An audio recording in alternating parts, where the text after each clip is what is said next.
এখানে কাটা মশলা মাংসের জন্য 1 কেজি পরিমাণ মাংস নিয়ে নিলাম। প্যানে 1/2 কাপ পরিমাণ তেল দিয়ে গরম করে নিলাম।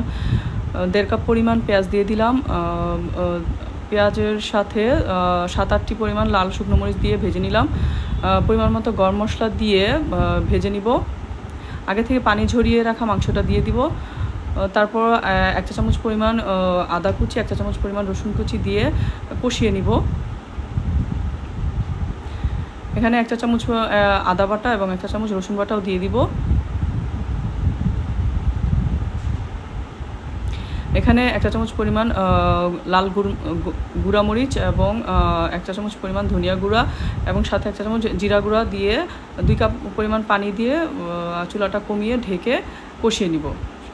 তারপর তাড়াতাড়ি সিদ্ধ হওয়ার জন্য আমি প্রেসার কুকারে দিয়ে সিটি দিয়ে সিদ্ধ করে নিয়েছি এবং শেষে 3 টেবিল চামচ পরিমাণ টক দই দিয়ে দমে রেখেছি 15 মিনিট এবং এটা গরম ভাত ও পোলাও অথবা নানরুটির সাথে খুবই ভালো লাগে।